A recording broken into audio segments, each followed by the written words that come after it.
사교수와 고전익기 시간입니다. 맥스웰의 전자기학을 읽고 있는데 오늘은 1장 중에서 등 포텐셜면, 전기력선, 전기장력을 이제 읽어봅니다.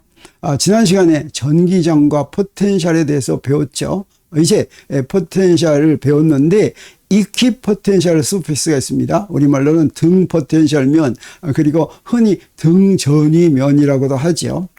If a surface described or supposed to be described in the electric field is such that the electric potential is the same at every point of the surface, it is called an equipotential surface. 그래서 지금 전기장 안에서 묘사되거나 묘사될 예정인 표면, 어떤 표면이 있다는 뜻이에요. 그 표면 모든 점에서 전기 포텐셜이 같으면 그 표면을 등 포텐셜면이라고 부른다고 하는 거죠. 그래서 전기장과 전기 포텐셜은 둘 다 똑같은 내용을 기술하는데 두 가지 서로 다른 방법으로 합니다.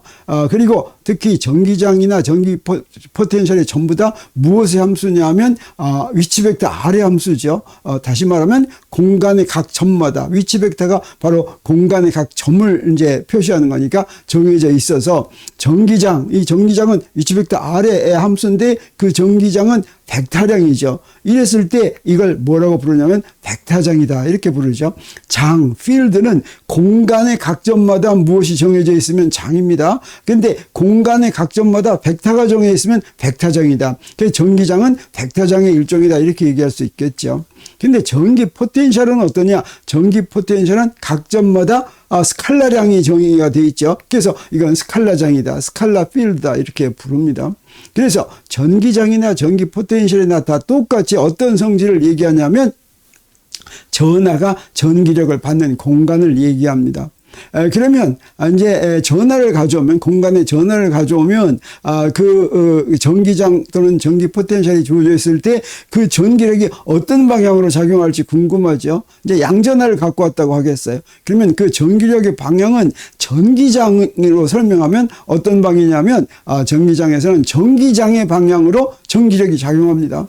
근데 전기 포텐셜은 스칼라장이라고 했으니까 방향이 없죠. 이때는 어떠냐? 스칼라장에서는 이 전기 포텐셜이 가장 빨리 감소하는 방향으로 전기력이 작용합니다. 그럼 우리가 금방 바로 유사하게 생각할 수 있는 게 바로 뭐냐면 우리 그 물체를 갖고 오면 밑으로 떨어지죠. 그건 중력장을 받기 때문에 그렇죠. 중력장은 아래 방향으로 향합니다. 그래서 물체는 중력장 방향으로 떨어지는데 또 이건 어떻게도 설명하냐면 포텐셜 에너지가 중력 포텐셜 에너지, 이거 우리가 흔히 위치 에너지라고 하는 거죠. 위치 에너지가 높은 데서 낮은 데로 떨어지죠. 여기서도 마찬가지입니다. 전기 포텐셜이 가장 빨리 감소하는 대로 방향으로 떨어진다, 움직인다, 전기력을 받는다 이렇게 얘기할 수가 있겠습니다. 그리고 unelectrified particle, electrified particle은 대전 입자입니다.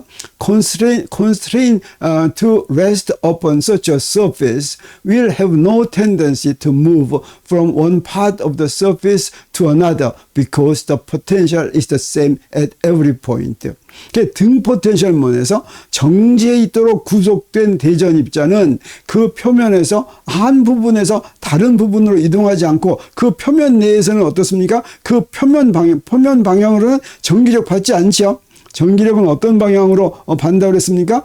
포텐셜이 제일 빨리 감소하는 그런 방향으로 받죠. 그래서 힘작용하지 않으니까, 다시 말하면 등 포텐셜 면에서는 포텐셜이 다 같기 때문에 등 포텐셜면에 어떤 대전 입자, 전하가 있으면, 가만히 있었다면 그 자리에서 가만히 있다라고 하는 것이죠. 그래서 전기장과 등 포텐셜면은 이제 어떻게 두 개가 관계를 갖냐면 전기장 방향하고 등 포텐셜면 방향이 항상 수직입니다. 그래서 등 포텐셜만의 전기장이 수직으로 지나가고, 다시 말하면 포텐셜이 가장 빠르게 감소하는 방향은 어떻게 써요? 그 등 포텐셜면의 수직이겠죠. 전기장도 그래서 수직이다라고 할 수가 있겠습니다. 등 포텐셜면에서 처음에 정지해 있던 전하는 그 표면 내에서는 이동하지 않고, 이동하려면 어떻게 해야 되겠습니까? 그 등 포텐셜면과 수직인 방향에서만 이동을 해야 되겠죠. 그래서 이 두 개, 전기장과 등 포텐셜면의 이런 성질은 사실은 우리가 전기장 알면 포텐셜을 구할 수 있고, 포텐셜을 알면 전기장 구할 수가 있는데 전기장에서 포텐셜 구할 때는 우리 어떻게 했습니까? 우리 이건 지난 시간에 봤던 거죠. 전기장을 기준점에서부터 R까지 선적분한 거죠. 그리고 요 두 개를 바꾸면 어떻게 됩니까? R에서 기준역까지 선적분한 거. 이게 바로 전기 포텐셜이었습니다. 그리고 전기 포텐셜로도 전기장을 구할 수가 있는데 이거는 전기장을 적분해서 전기 포텐셜이 됐으니까 전기 포텐셜을 미분하면 전기장이 되겠죠. 근데 미분할 때 그냥 미분하면 안 되고 포텐셜은 스칼라량이니까 방향을 갖도록 미분을 해줘야 되겠죠. 그 방향을 갖도록 미분을 해주는 걸 뭐라고 부르냐면 그레디언트라고 부르고 이게 벡터 미분 연산자입니다. 방향을 갖게 하는 미분 연산자. 그래서 이렇게 전기 포텐셜에 그레디언트를 취해서 마이너스를 붙여주면 여기 마이너스 있기 때문에 그러죠. 그러면 전기장이 된다 이렇게 할 수가 있는데 이 그레디언트에 대해서 잘 모르겠으면 우리 요거 여기 그 차교수 물리의 4강에 볼 것 같으면 벡터 미분 연산자에 대해서 잘 설명이 되어 있습니다. 그러면 이제 전기력선을 무엇으로 보이면 좋냐면 전기력선으로 전기장을 전기력선으로 보이면 좋은데 이게 영어로는 line of force입니다. 그래서 이거를 직역을 한다면 역선이 되겠지만 여기서는 전자기학에서 line of force라고 하면 이건 전기력선을 얘기합니다. The line described by a point moving always in the direction of the resultant intensity is called a line of force. It cuts the equipotential surface at right angles. 그래서 항상 R자 기전세기 방향으로 이동하는 점이 그리는 선을 전기력선이라고 부른다. 전기력선은 등 포텐셜면을 수직으로 지나간다. 그래서 이 전기력선은 어떤 방향이냐면 전기장의 방향입니다. 이 전기장의 방향으로 지나가니까 등 포텐셜면하고 전기장하고는 수직이라고 그랬죠. 그래서 이 전기력선도 이제 바로 전기력선이 등 포텐셜면의 수직이다. 이렇게 얘기할 수가 있겠습니다.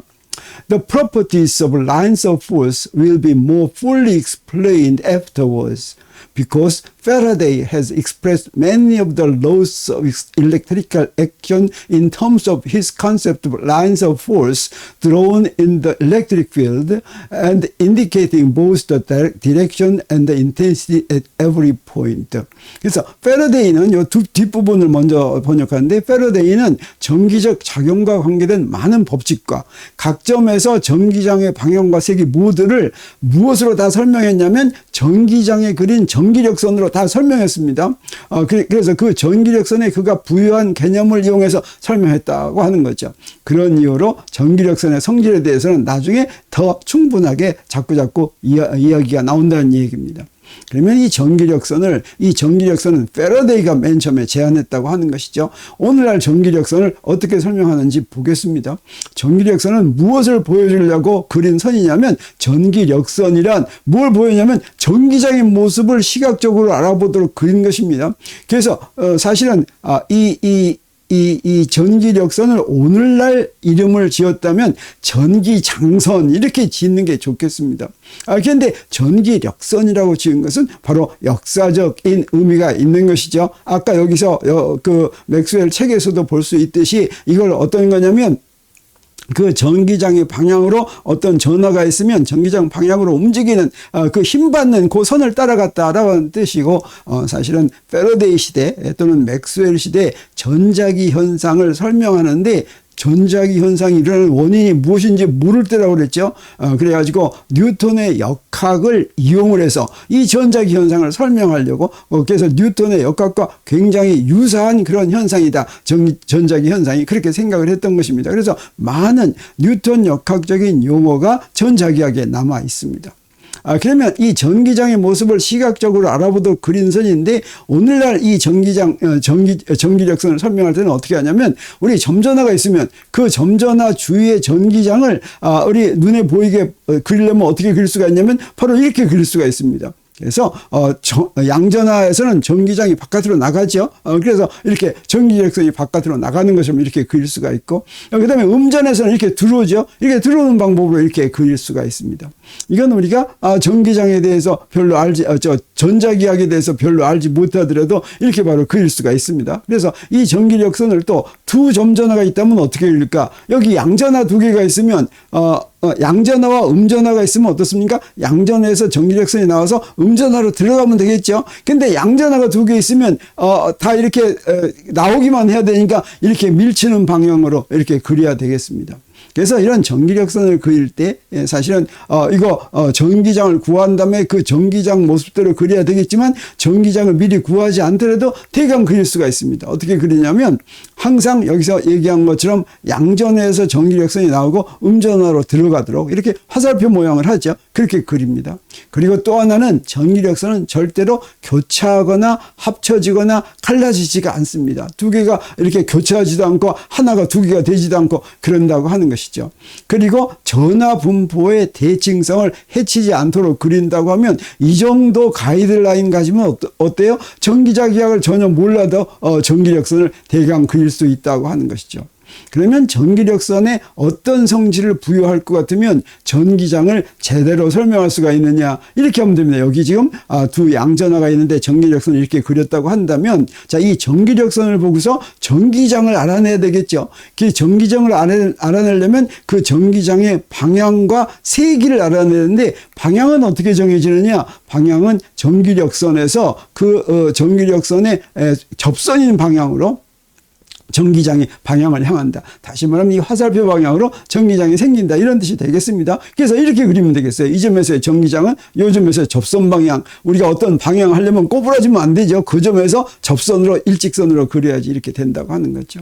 그 다음에 세기를 알아야 되겠죠. 세기는 전기력선의 밀도에 비례하도록 사실은 공간에 그린 것이니까 이 전기력선은 공간에 있으니까 공간의 단면을 지나가는 전기력선 수, 단면의 넓이가 단위일 때 1m 제곱을 지나가는 전기력선의 수에 비례하도록 그렇게 그리면 되겠죠. 여기서는 어떻습니까? 2차원으로 그렸으니까 이제 이렇게 그릴 수밖에 없죠. 그래서 여기에 요 점하고 요 점 두 점 A점과 B점의 전기장의 세기를 비교한다면 어떻습니까? 어디가 더 밀도가 큽니까? A쪽이 더 밀도가 큽니다. 그래서 우리 뭐라고 얘기할 수가 있냐면 전기력선의 촘촘한 곳에 전기력선이 촘촘한 곳은 전기력선이 듬성듬성한 데보다 전기력선의 세기가 더 크다. 이렇게 이제 얘기를 할 수가 있는 것이죠. 그래서 우리가 등 포텐셜면과 그다음에 전기력선을 공부했는데 여기에 전기 장력이라고 하는 이제 개념이 또 나옵니다. 그런데 이 전기 장력은 electric tension, 이건 오늘날 이용이 되지 않는 개념입니다. 그런데 아까도 얘기했지만 전자기 현상이 역학적인 현상이라고 이제 생각하고 그 패러데이가 많은 아이디어를 냈는데 electric tension도 역시 패러데이가 생각한 개념 중에 하나가 되겠어요. Since the surface of a conductor is an equipotential surface, the resultant force is normal to the surface, and it will be shown in Article 78 that it is proportional to the superficial density of the electrification. 이 말은 무슨 얘기냐면 도체 표면은 등 포텐셜 면이라고 그랬죠. 그래서 등 포텐셜 면에서 이제 전하가 받는 알짜 기전력은 여기서는 그냥 뭐라고 했냐면 여기에 resultant force라고 그랬죠. 그러면 그건 그냥 합력을 얘기하는 것인데 사실은 합력은 어떻습니까? 이 도체 표면에서 전하가 있을 때는 그 표면에서 전하가 바깥으로 나오지 않고 전하가 거기 정지합니다. 그래서 오늘날 보면 그 전하에 작용하는 합력은 0이죠.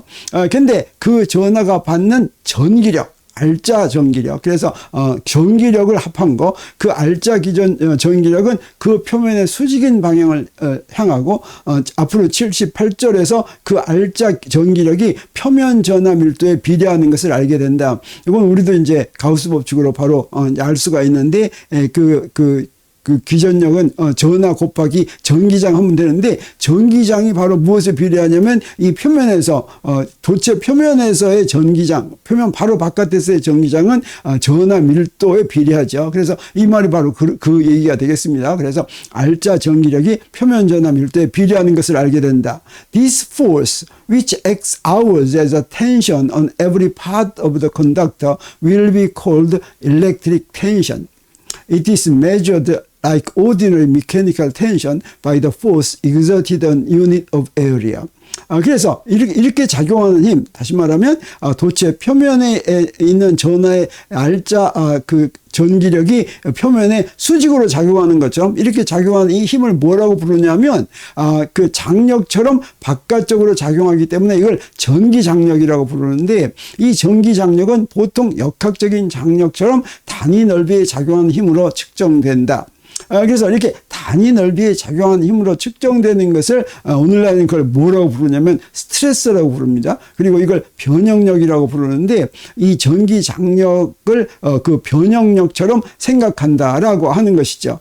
그래서 이 장력, 오늘날 우리가 알고 있는 장력에 대해서 조금 복습을 하는 것이 좋을 것 같습니다. 장력이라는 사실은 무엇을 장력이라고 부르냐면 그 줄에 연결된 물체를 잡아당기는 힘을 장력이라고 합니다. 우리 그 예로 여기에 강아지한테 목줄을 하죠. 그러면 이 줄이 느슨하면 장력은 작용하지 않습니다. 장력은 언제 작용하냐면 강아지가 멀리 가려고 하면 어때요? 줄이 팽팽해지죠. 그러면 이제 장력이 작용하는데, 이 장력은 물체가 운동하는 영역을 제한하기 때문에 어떤 방향으로 작용하냐면 팽팽한 줄의 가운데 방향으로 이렇게 향한다라고 하는 걸 우리가 알 수가 있습니다. 그리고 장력의 크기는 어떻게 하냐면, 우리 이 힘은 이제 앞에서도 한번 얘기를 했었지만 힘은 힘의 법칙으로 주어지죠. 만일력은 그 질량과 질량 사이에 작용하는 힘은 뉴턴의 만일력 법칙에 의해서 작용이 되고, 전하와 전하 사이에 작용하는 힘은 쿨롱 법칙에 의해서 이제 결정이 되고, 이런 것처럼 힘은 그 힘마다 정하는 힘의 법칙이 있는데, 장력처럼 이렇게 운동을 제한하기 위해서 작용하는 힘, 이거는 힘의 법칙으로 결정되지 않고 무엇으로 결정이 되냐면 뉴턴의 운동 법칙으로 정해집니다. 이건 어떤 다른 방법으로 정하는 것이 아니라 이 강아지가 어떻게 운동하느냐에 따라서 정해진다라고 하는 거죠. 강아지가 더 빨리 가려고 하면, 더 멀리 가려고 힘쓰려 가려고 하면 장력이 더 크게 작용하죠. 그래서 이 장력을 이렇게 얘기할 수가 있습니다. 여기 줄이 있고 거기에 물체가 이렇게 있다면 그 물체에는 중력이 작용하고 장력이 작용합니다. 이 장력은 물체의 질량에 따라서 이렇게 막 달라지는 거죠. 물체가 어떻게 운동하느냐에 따라서 이제 달라집니다. 그래서 물체에 연결된 줄이 물체의 운동을 제한하도록 물체를 잡아당기는 힘이 장력입니다. 줄이 없다면 이거 떨어지겠죠. 장력은 줄이 팽팽할 때만 작용합니다. 장력은 물체에서 팽팽한 줄의 중심부를 향하는 방향으로 작용합니다. 그리고 줄의 양쪽 끝에 연결된 물체에 작용하는 두 장력의 크기는, 줄이 이렇게 있으면 지금 양쪽 끝에 적용이 됐죠. 그래서 줄이 이 물체를 잡아당기는 힘도 장력이지만 저 줄이 저 천정을 잡아당기는 힘도 장력입니다. 그때 그 두 장력, 줄이 있으면 양쪽 끝에 작용하는 두 장력이 같을 조건은 뭐냐면 줄의 질량이 0이거나 줄이 등속도 운동할 때만 같다. 이거 조금 이따 보이겠습니다. 그리고 이제 수직항력은 바로 뭐냐면 이 장력은 줄 때문에 운동이 방해받는 것이라고 한다면, 수직항력은 면 때문에 운동이 방해받는 것인데, 수직항력도 운동 법칙으로 정해지고 장력도 힘의 법칙이 아니라 운동 법칙으로 정해진다라고 하는 것이죠. 그러면 아까 지금 이거 줄의 양쪽 끝에 작용하는 장력은 같을 수가 있는데, 그 조건이 바로 뭐냐면 이 두 가지, 질량이 여기거나 등속도 운동할 때인데, 그건 간단히 보일 수가 있습니다. 여기 지금 마찰이 없는 면 위에 지금 물체 두 개를 줄로 연결했습니다. 줄이 느슨하면 장력 작용하지 않겠죠. 근데 여기서 이제 F를 잡아다니면 줄이 팽팽해지고 그다음에 이제 장력이 작용하기 시작합니다.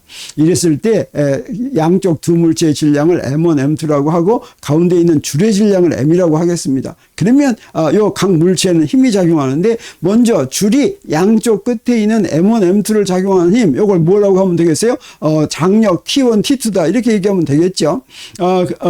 그런데 그러면 어떻게 되냐? 여기 작용 반작용이 뭐냐면, 줄이 M1을 잡아다니는 힘 하면 그것의 반작용은 어떻습니까? 두 개를 바꾼 거라고 그랬어요. M1이 줄을 잡아다니면 이게 반작용이죠. 그래서 M1이 줄을 왼쪽으로 잡아 잡아다니는 힘은 그건 어떻게 돼요? 그건 반작용이니까 T1하고 같게 됩니다. 그래서 T1 프라임은 T1. 그 다음에 M2가 줄을 오른쪽으로 잡아다니는 힘, 이것도 T2의 반작용이니까 크기가 같게 되겠죠. 그러면 줄의 행동을 보려면 어떤 힘을 봐야 되냐면 T1 프라임하고 T2 프라임을 봐야 되죠. 그래서 줄이 받는 알짜 힘은 뭐냐면 T2 프라임 빼기 T1 프라임, 이게 바로 줄이 받는 힘입니다. 그러면 줄한테 뉴턴의 운동법칙 적용하죠. 뉴턴의 운동법칙 적용하려면 T2 빼기 T1은 MA, T2는 T2 프라임은 T2와 같고 T1 프라임은 T1과 같으니까 이렇게 놨습니다. 그러면 자, 요게 T1과 T2가 같을 조건은 뭐가 되겠어요? 요건 0이죠. 요건 0이라고 하려면 MA가 0이려면 M이 0 또는 A가 0이면 양쪽 끝에 장력이 같다. 요거 아까 얘기한 것이죠. 다시 말하면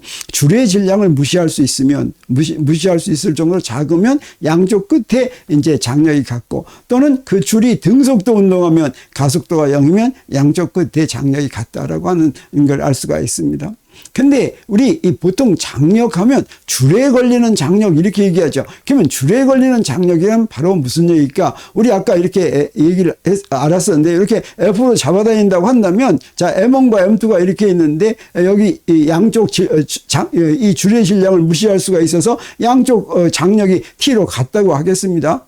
그러면 그 두 물체가 줄을 잡아다니는 힘도 역시 T로 같겠죠. 그러면 줄의 질량이 0이거나 또는 줄의 가속도가 0이면 이 두 개가 같은데, 우리 줄의 중간 아무 데서나 조그만 부분을 한번 보겠어요. 이 부분을 또 그 양쪽에 있는 줄이 잡아다니는 장력을 보겠어요. 그러면 어떻게 됩니까? 이 줄의 질량이 0이라고 하면 이 장력하고 이 장력도 같겠죠. 또 이 장력하고 이 장력도 같겠죠. 그래서 줄의 어떤 부분에서나 그 부분을 잘라놓고서 그 부분 양쪽을 서로 잡아다니는 힘을 보면 전부 다 T라고 하는 걸 알 수가 있습니다. 그래서 양쪽을 잡아다니는 장력이 T라고 한다면 그걸 뭐라고도 얘기할 수가 있냐면 줄에 걸리는 장력이다, 이렇게 얘기할 수도 있다고 하는 것이죠. 근데 우리 앞에서 전기 장력이 바로 무엇처럼 행동하냐면 이 줄의 장력처럼 행동한다고 했는데, 이 줄의 장력을 지금 이런 장력이 아니라 어떤 장력으로 행동하냐면 줄을 변형시키는 장력으로 행동하는데, 그건 또 이제 그래서 그렇게 변형시키는 장력으로 작용하는 것을 그런 장력을 이제 변형력이라고 부르는데, 이 변형력에 대해서도 우리 조금 공부하고 지나가는 게 좋을 것 같습니다. 힘에는 두 가지 역할이 있습니다. 물체의 힘 작용하면 어떻습니까? 속도가 바뀌죠. 그래서 속도가 바뀌는 그런 작용을 하고, 또 하나는 어떻습니까? 물체의 힘 작용하면 이렇게 모양이 바뀌죠. 이렇게 두 가지가 같이, 물체한테 힘이 작용하면 두 가지가 같이 일어나는데, 이 두 가지가 같이 일어나는 걸 동시에 다 설명하려면 문제만 복잡해집니다. 사실은 아는 건 뭐 비슷한데 문제가 굉장히 이제 이론이 굉장히 복잡해집니다. 그래서 물체가 어떻게 움직이는지 하는 거를 볼 때는 우리 어떻게 가정하냐면 힘 받더라도 변형하지 않는다라고 가정합니다. 그러면 요거 하나 빼면 식이 훨씬 간단해집니다. 그리고 형태가 바뀌는 걸 보려면 어떻게 가정하냐면 물체가 운동하지 않는다라고 가정합니다. 그러면 형태가 바뀌는 거 설명하는 것도 이제 어려워지지가 않죠. 그래서 지금은 형태가 바뀌는 것만 보려고 합니다. 그러면 우리 이 둘 중에 한 가지만 바뀔 조건은 바로 뭐냐면, 우리 아까 얘기한 것처럼 속도만 바뀔 조건 할 때는 항상 우리 어떤 가정을 하냐면, 크기가 있는 물체라면 그 크기가 있는 물체는 강체다, 이렇게 가정합니다. 강체는 이상적인 물체입니다. 강체는 아무리 큰 힘을 받더라도 강체를 구성하는 부분들 사이에 거리가 안 변하는 물체다, 이렇게 해놓으면 그러면 이제 문제가 간단해집니다. 근데 형태만 바뀔 조건은 어떤 조건이냐면, 물체가 평형 상태에 있을 조건이 됩니다. 평형 상태에 있을 조건은 그 합력이 0이고 그 합력에 의한 토크의 합이 0이다라고 하는 게 이게 평형 상태인데, 평형 상태의 조건은 사실은 안 움직일 조건이 아니라 등속도 운동을 한, 병진 운동에서는 등속도 운동하는 거, 회전 운동에서는 등각속도 운동할 조건, 이게 바로 이제 평형의 조건이 되는데, 이런 조건을 만족하면 물체가 어떻게 움직일지는 이제 그 관심을 안 가져도 좋겠습니다. 그리고 나서 우리 고체의 변형을 생각하는데, 자, 힘을 받고 형태만 바뀌는 경우를 하려면 어떻게 해야 되겠어요? 이 물체를 한 한쪽에 고정시켜야 되겠죠. 고정시키고 F로 잡아다닌다고 해보겠어요. 그러면 어떻게 됩니까? 사실 요거 F로 잡아다니는데도 이쪽으로 안 가려면 어때요? 요 고정된 쪽에서 물체를 어떻게 잡아다니겠어요? 마이너스 F로 잡아다니는 거겠죠. 그래서 이 경우에는 어떻게 되냐면 합력, 요 물체는 요 두 힘이 작용하는데 요 두 힘에 의한 합력도 0이고 또 두 힘에 의한 토크의 합도 이제 0이 됩니다. 그래서 형태만 바뀌는 조건이 되는 것이죠. 이렇게 형태만 바뀌는 조건이 되고 이렇게 힘이 작용하면 물체가 어떻게 되냐면 변형하게 됩니다. 그래서 그 변형을 뭐라고 부르면 이건 이제 물리량입니다. 스트레인이라고 부르는데 같은 힘을 작용하더라도 변형하는 크기는 무엇에 의존하냐면 물체의 크기에 의존합니다. 그래서 물체의 크기가 얼마인지를 알고 얼마만큼 변하는지를 알아야 됩니다. 예를 들어서 이런 겁니다. 여기에 물체가 있는데 원래 길이가 L자리가 있다고 하겠어요. 여기에 힘을 F를 작용했더니 델타 L만큼 늘어났다고 하겠어요.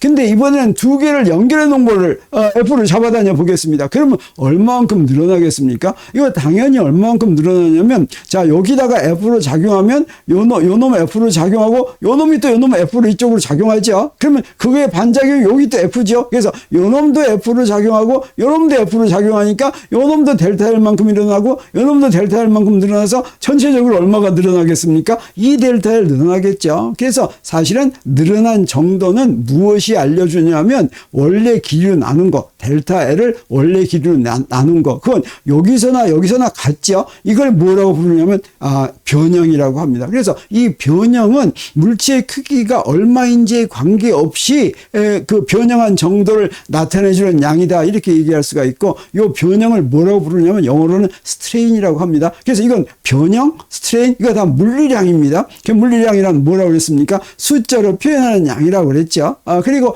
이건 길이로 나눈 것이니까 단위도 없죠. 그래서 어떤 단위계로 표현하든 숫자가 다 똑같은 값으로 주어진다라고 하는 걸 우리 알 수 있습니다. 그리고 작용하는 힘도 어떠냐면 이 힘이 물체의 크기에 따라서 특히 그 힘이 작용하는 단면의 넓이에 따라서 물체한테 적용되는 효과가 같습니다. 그걸 뭐라고 부르냐면 변형력이라고 부릅니다.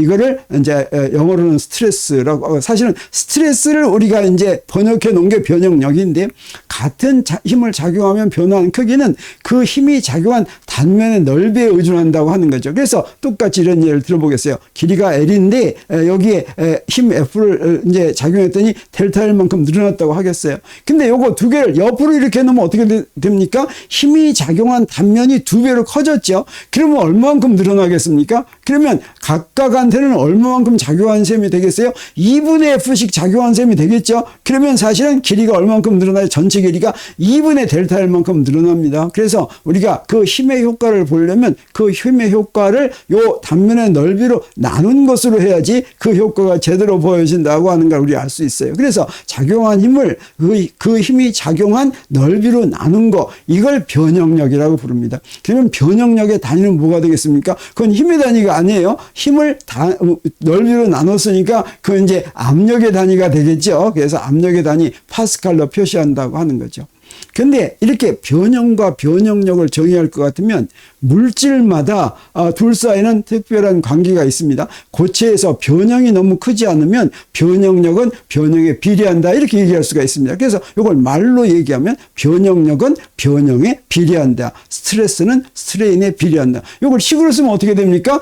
우리 변형력은 F 나누기 S였죠. 변형은 델타 L 나누기 L이었죠. 비례상수를 Y라고 쓰겠습니다. 그래서 변형은 F 나누기 S고 변형력은 델타 L 나누기 L인데 요 비례상수 요건 뭡니까? 물체를 구성하는 성질이 되겠습니다. 물질의 성질이 되겠어요. 그래서 이걸 역률이라고 부르는데 이 역률은 어떻게 되어 있냐면 우리 이제 그 책에 볼 것 같으면 표로 구리의 역률은 얼마, 금의 역률은 얼마 이렇게 그 물질마다 역률이 정해져 있다라고 할 수가 있습니다. 근데 이 변형도 사실은 그 단면의 넓이에다가 힘을 어떤 방향으로 작용했냐에 따라서 세 가지 종류로 구분할 수가 있습니다. 그러니까 이 변형의 종류 구분한 걸 첫 번째는 인장 변형, 인장이 늘렸다 줄였다 하는 뜻이 되겠어요. 이걸 텐사일 스트레인이라고 이렇게 부릅니다. 또 하나는 측밀림 변형, 이걸 쉬어링 스트레인이라고 부르고 그 다음에 부피 변형, 요거는 볼륨 스트레인이라고 부르는데 자 인장 변형은 어떻게 한 거냐면 아까 한 것처럼 이렇게 잡아다니는 게 되겠어요. 이렇게 잡아다니면 어떻게 됩니까? 양쪽으로 힘 작용해야 되죠. 그럴 것 같으면 늘어나죠. 늘어났을 때 늘어난 길이를 원래 길이로 나눈 거, 이게 바로 인장 변형, 우리가 아까 얘기한 게 인장 변형이 되겠습니다. 근데 물체를 변형시킬 때 어떻게 힘 가할 수도 있냐면 옆으로 이렇게 힘 가할 수도 있습니다. 그래서 이쪽에서는 왼쪽으로, 이쪽에서는 오른쪽으로 이렇게 힘 작용하면 이래도 변형이 생기죠. 이때는 변형을 어떻게 하냐면, 자, 요게 변형된 것이죠. 그래, 요 변형을 원래 길이로 나눈 걸 뭐라고 부르냐면 측밀림 변형, 쉬어링 스트레인이다, 이렇게 부릅니다. 근데 여기에 물체가 있으면 물체를 모든 방향에서 다 눌러줄 수도 있어요. 그 모든 방향에서 눌러주면 이거 변형되죠. 그때는 어떻게 해야 되느냐? 그때는 뭘로 하냐면 부피 변화량으로 봅니다. 그래서 부피는 델타 V만큼 변했는데 나중 부피가 V 프라임이고 처음 부피가 V면 이제 V 프라임 빼기 V가 델타 V가 되겠죠. 이 델타 V를 V로 나눈 거, 이거를 부피 변형이라고 합니다. 이런 스트레인들은 어때요? 부피 변형에서도 역시 단위는 없는 거다, 이렇게 얘기할 수도 있죠. 그리고 이런 변형을 가져오게 한 변형력도 이름이 붙겠습니다. 그래서 처음에 인장 변형력, 이건 텐사일 스트레스, 그 다음은 측밀림 변형력, 이건 쉬어링 스트레스, 그 다음에 부피 변형력, 이건 볼륨 스트레스, 이렇게 부르는데, 이것도 이 스트레스를 계산하려면 어때야 되겠어요? 힘이 작용한 넓이를 이제 알아야 된다 그랬죠. 그래서 작용한 힘의 넓이로 나눈 거, 이게 이제 인장 변형력이 된다면, 이 경우도 어떻습니까? 여기에 작용한 힘이 작용한 넓이를 요 쉬어링, 요 변형력으로 나눈 거, 그게 바로 측밀림 변형력이다라고 할 수가 있겠습니다. 그리고 여기에 이 압력에 의한 힘을 이제 요 넓이로 나누면 그 바로 압력이 되겠죠.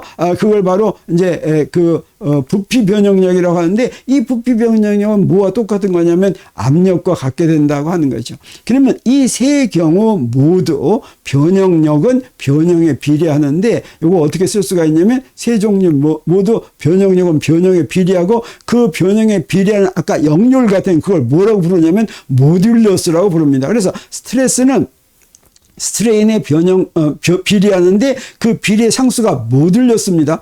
이 모듈러스라고 하는 용어는 여러 가지 경우에 서로 다른 의미로 사용되기 때문에 조금 우리 정리해 놓는 게 좋겠어요. 이건 수학에서도 사용이 되고 물리학에서도 사용이 되는데 다른 의미로도 사용이 됩니다. 그래서 어떤 걸 모듈러스라고도 하냐면 수학에서 컴플렉스 넘버, 복소수의 절대값을 모듈러스라고도 합니다.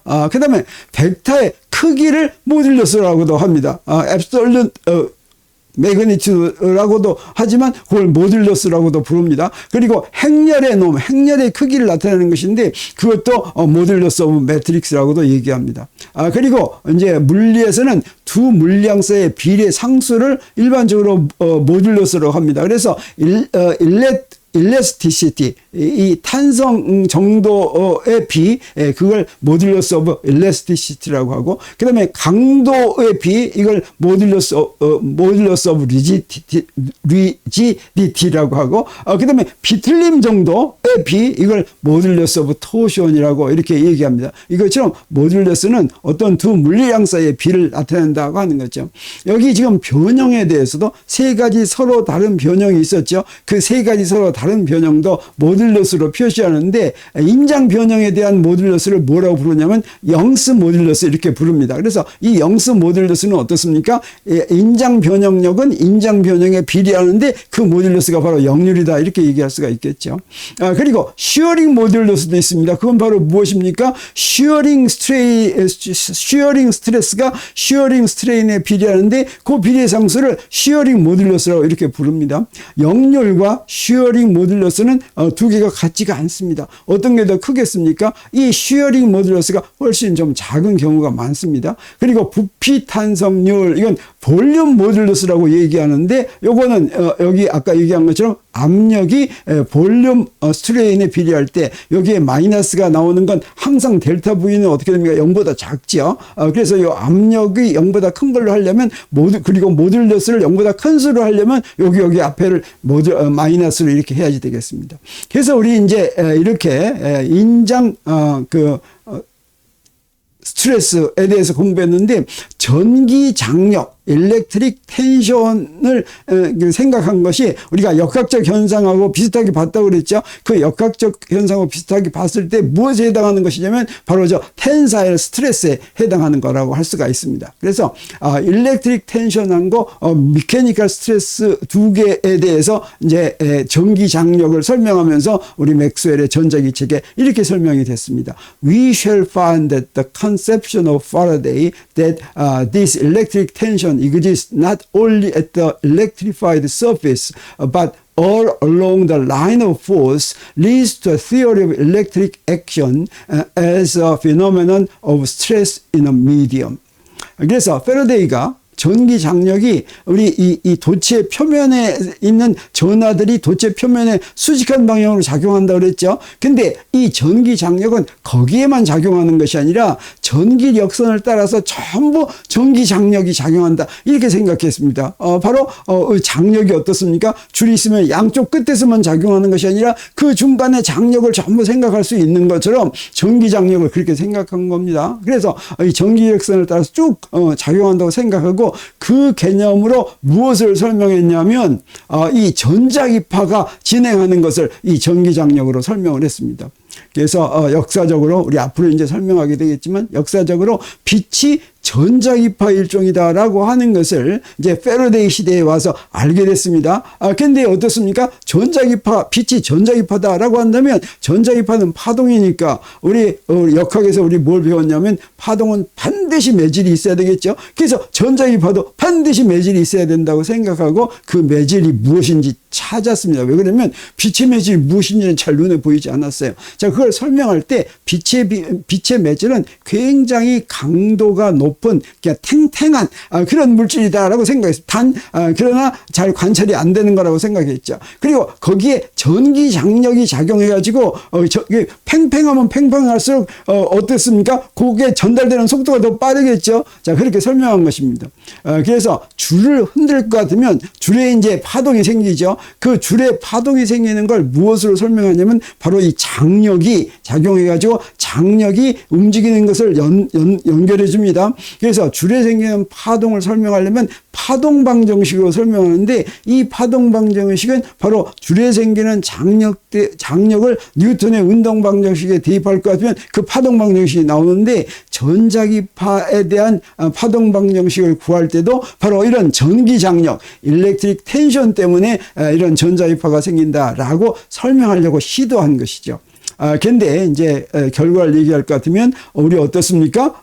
이 전자기파는 전혀 이런 역학적인 파동 현상과는 전혀 다른 파동이다라고 하는 걸 나중에 알게 됐죠. 그리고 빛에는 매질은 없다. 그래서 우리 전자기파가 파동이라고 생각했는데 그 파동이라고 생각한 게 간섭 현상을 보였기 때문에 그 역학적으로도 역학적인 파동이 간섭 현상을 보이니까 근데 이 전자기파는 역학적인 파동하고는 전혀 다른 현상이다라고 하는 걸 알게 됐고 그래서 역학적 파동 그 전자기파라고 부르고 이제 역학적 파동은 그냥 전에 그냥 파동이라고만 불렀는데 거기다가 역학적 파동이라는 이름을 이제 붙여준 것이죠. 그래서 파동이 두 가지 종류가 있다라고 하는 걸 이제 우리가 알게 됩니다. 그래서 전자기파는 매질이 필요 없는 파동이다 이렇게 이제 알게 되는 것이죠.